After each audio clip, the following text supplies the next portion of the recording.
옛날 옛적, 조선이 당파 싸움으로 들끓던 혼란스러운 시절의 이야기입니다. 양반의 권세가 하늘을 찌르고 힘없는 백성들은 그 서슬퍼런 위세 아래 신음하고 있었지요. 수도인 경성, 그 중에서도 가장 부유한 동네인 효자동에는 유난히 위압적인 저택이 한 채 있었습니다. 번쩍이는 기와 담장과 말이 3마리는 좋게 드나들고도 남을 거대한 대문은 그 집주인의 권세를 짐작하게 했습니다.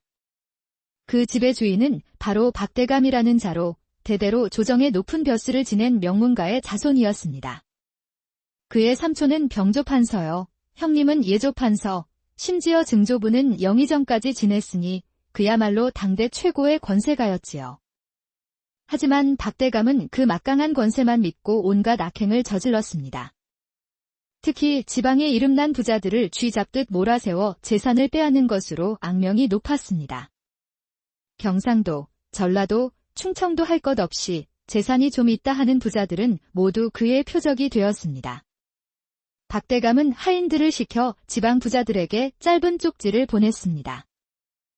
이 쪽지를 가지고 가서 전하거라. 아무 날까지 경성으로 올라오지 않으면 큰 화를 입을 것이라고 똑똑히 일러주어라. 박대감의 쪽지를 받은 부자들은 처음에는 분노에 치를 떨었지만 그의 어마어마한 권세 앞에 결국 굴복하고 말았습니다. 그들은 눈물을 머금고 재산을 싸들고 경성으로 올라와 박대감에게 고스란히 바쳐야만 했지요. 그의 악행에 감히 누구 하나 대항하지 못했으니 박대감의 이름만 들어도 사람들의 다리가 후들거릴 지경이었습니다. 그러던 어느 날 그 악명 높은 소문이 북쪽의 평주 땅까지 퍼져나갔습니다. 평주에는 당시 평안도 일대에서 제일 가는 부자로 소문난 최 부자가 살고 있었습니다. 벼슬은 없었지만 그의 집 창고에는 금은보화가 산처럼 쌓여 있었고 드넓은 들판에는 소들이 가득했지요. 박대감의 소문을 들은 최 부자는 그날부터 깊은 시름에 빠졌습니다. 밥을 먹어도 모래를 씹는 듯했고 밤에는 잠을 이룰 수 없었습니다. 며느리가 갓 낳은 손자를 안겨주어도 웃음 한 번 짓지 못했답니다. 아이고, 이제 내 차례가 왔구나. 이 많은 재산을 모아 무엇하리. 결국 저 탐욕스러운 자에게 다 빼앗기게 생겼으니. 그의 걱정은 기우가 아니었습니다. 며칠 뒤 하인 하나가 숨을 헐떡이며 뛰어들어왔습니다. 어르신, 경성에서 쪽지가 왔습니다요. 쪽지라니. 어서 이리 다오. 최 부자가 떨리는 손으로 쪽지를 펼쳐보니 아니나 다를까 박대감이 보낸 것이었습니다. 아무 날까지 경성으로 오거라. 오지 않으면 그리 좋지 않을 것이다. 욕설이나 거친 협박은 없었지만 그 짧은 문장은 읽는 이의 등골을 서늘하게 만들기에 충분했습니다. 허? 이를 어찌하면 좋단 말인가. 최 부자는 곰방대를 입에 물고 머리를 싸맨 채 그날 저녁방 안을 수십 번이나 서성였습니다. 돈을 안 줄 수도 없고. 주잔이 앞으로 계속해서 이 핑계 저 핑계로 돈을 요구할 터. 이거 정말 큰일이로다. 그렇게 이불 속에서 이리저리 뒤척이며 한숨으로 밤을 지새우던 그의 머릿속에 번개처럼 한 이름이 스쳐 지나갔습니다. 그래. 평주에 그 꾀쟁이 김선비가 있었지. 그자라면 혹시. 김선비. 그는 평주 선교리 장터에서 때로는 장사꾼으로 때로는 점쟁이로 살아가며 기발한 꾀와 재치 있는 말솜씨로 사람들을 홀리는 기인이었습니다. 최 부자는 그제야 자리에서 벌떡 일어났습니다. 옳지. 꾀로 먹고 사는 자에게 도움을 청해야지. 당장 그를 찾아가야겠다. 날이 밝자마자 최 부자는 말에 올라 채찍질을 하며 정신없이 선교리를 향해 달려갔습니다. 선교리 장터 구석에 허름한 주막. 시끌벅적한 사람들 틈에서 막걸리 잔을 기울이는 사내 하나가 있었습니다. 허름한 옷차림에도 눈빛 많은 총기로 빛나고 말끝마다 꾀가 줄줄 흐르는 바로 그 사내, 김선비였습니다. 김서방. 김서방이 있는가? 아이쿠, 이게 누구십니까? 이 귀하신 최부자 어르신께서 이 누추한 곳까지 어쩐 일이십니까? 오늘은 해가 서쪽에서 떴나 봅니다. 김서방, 내 자네에게 아주 힘든 일이 있어 찾아왔네. 나 좀 살려주게. 그 말에 김선비는 표정을 싹 바꾸고 진지하게 물었습니다. 아이고, 어르신. 무슨 일이십니까? 어디 몸이라도 편찮으신지요? 그게 아니라 경성의 박대감이라는 자에게서 쪽지가 왔다네. 아무 날까지 경성으로 오라는데 이건 필시 돈을 내놓으라는 협박이지. 그 자가 어떤 자인가? 당대 제일 가는 세도가 아닌가? 거절했다간 내 목숨이 위태로울 것 같으니 이를 어찌해야 좋을지 모르겠네. 김선비는 막걸리 잔을 내려놓고 빙그레 웃으며 말했습니다. 허, 어르신. 그 박대감이라는 자와 예전에 교류라도 있으셨습니까? 호, 얼굴은 아시는지요? 아니, 전혀 모르네. 그저 악명 높은 이름만 들었을 뿐일세. 나는 그자의 얼굴도, 집도 모르네? 잠시 생각에 잠겨있던 김선비는 갑자기 탁 하고 무릎을 치며 말했습니다. 됐습니다. 어르신, 제가 가겠습니다. 자네가? 어딜 말이냐? 경성 박대감 댁에요. 제가 최부자 어르신 행세를 하고 가지요. 걱정 마십시오. 이 김선비, 꾀로는 평주에서 으뜸 가는 놈입니다. 허나 자네. 혹시나 무슨 사고라도 나면 어쩌려고? 사고라니요. 에이, 걱정 붙들어 매십시오. 제 몸은 거짓으로 가지만 어르신의 돈은 한 푼도 축내지 않고 고스란히 가지고 돌아오겠습니다. 최 부자가 말없이 김선비를 바라보니 그 눈빛은 허풍 섞인 듯 하면서도 어딘가 모르게 강한 믿음을 주고 있었습니다. 그래. 자네 말이 맞네. 내 꾀로는 도저히 이길 상대가 아니니 자네에게 모든 것을 맡기겠네. 그런데 돈은 얼마나 필요하겠는가? 일단 그 볼성 사나운 자에게 위세를 보여야 하니 겉보기 용으로 엽전 5만 양과 10만 양짜리 어음 한 장을 써주십시오. 정말. 자네 그 돈을 쓰지 않을 자신이 있겠는가? 쓰다니요. 그 양반 체면 세워주러 갔다가 오히려 체면을 몽땅 빼앗아 오겠습니다. 허, 참으로 기가 막힌 친구일세. 내 당장 준비해 놓을 테니 나흘 뒤 우리 집으로 오게.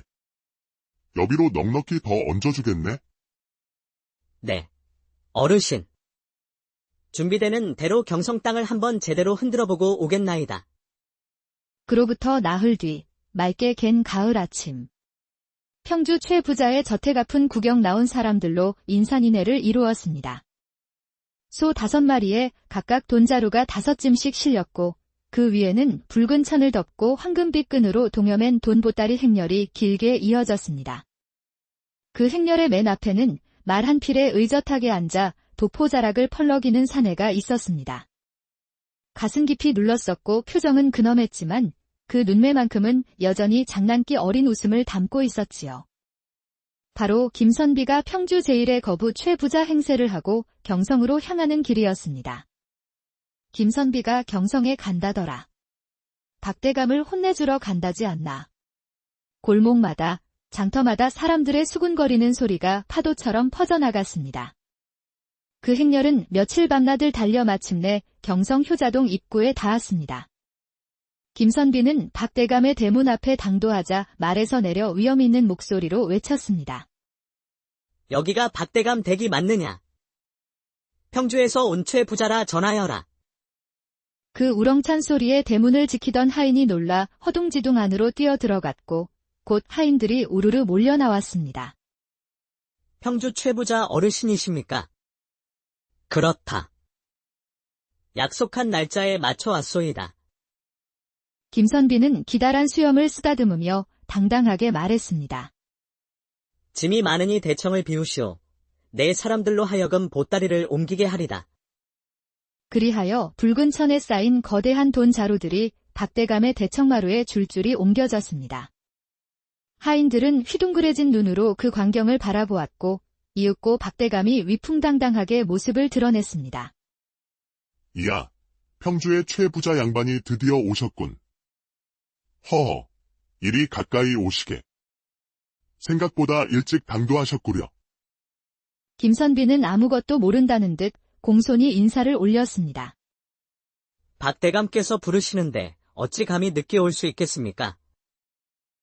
허허, 이렇게 귀한 분이 직접 오셨다니. 이 사람이 더 영광이요. 그런데 여기 가져온 보따리들은 전부 무엇이요? 아, 이것들 말입니까? 대감께서 혹 급히 쓰실 일이 있을까 싶어 가져왔습니다. 대청마루에 가득 찬 돈 자루를 본 박대감의 눈이 탐욕으로 번쩍였습니다. 아니, 이게 다 무엇이란 말이오? 내가 언제 돈을 요구한 것도 아닌데. 아닙니다. 대감. 하필 일이 급히 부르셨는데 제가 어찌 빈손으로 오겠습니까? 대감께서는 혹시 급히 쓰실 일이 있을까 하여 엽전 5만 양과 어음 10만 양을 준비해왔습니다. 순간 박대감의 머릿속에서 주파날이 빠르게 굴러갔습니다. 속마음, 이거 그냥 빼앗아도 아무도 모를 터인데. 하지만 김선비는 얼굴에 꾀가 가득한 표정을 지으며 말을 이었습니다. 어차피 대감을 뵈러 올 바에야 돈 몇 푼 가지고 와서야 되겠습니까? 일이 크게 싣고 오는 것이 제 체면에도 대감의 기대에도 어울린다 여겼습니다. 허, 참으로 당찬 양반이구려. 나는 그저 한 이만 양이면 족한데 뭘 이렇게까지 바리바리 싸가지고 왔어. 겨우 2만 양 때문에 임원 평주 사람을 오라 가라 하셨단 말입니까? 이럴 줄 알았으면 제가 직접 올 필요도 없었습니다. 저는 수십만 양이 필요하신 줄 알고 오는 내내 부족할까 걱정했습니다. 여봐라. 짐을 다시 꾸려라. 당장 평주로 돌아가야겠다. 대감께서는 고작 2만 양만 필요하시다니 우리가 괜한 수고를 했구나. 그 말에 당황한 박대감이 다급하게 김선비를 붙들었습니다. 자, 최대가. 뭘 그리 서두르시오. 이왕 오셨으니 하룻밤 묵고 가시지요. 아니요. 저는 경성에만 오면 꼭 황정승 댁에 가서 묵습니다. 오늘도 그분께서 저를 기다리고 계실 것입니다. 황정승을 아시오. 그야 아주 잘 알지요. 제 친한 형님의 친구분의 삼촌의 친구시라 인연이 다 1년에 두세 번은 꼭 뵙습니다. 아이고, 오늘도 내기 바둑에서 이길 수 있을지 모르겠군요. 그 이름 하나에 천하를 호령하던 박대감의 머리가 핑 돌았습니다. 황정승이라면 임금님의 장인이자 조정에서 가장 막강한 권력을 쥔 인물이 아니던가. 만약 자신의 악행이 황정승의 귀에 들어가는 날에는 제 아무리 박대감이라도 목숨을 부지하기 어려울 터였습니다. 결국 박대감은 하얗게 질린 얼굴로 하인들에게 소리쳤습니다. 이놈들아. 이 돈 전부 다시 실어드려라. 어서. 아직은 필요 없다.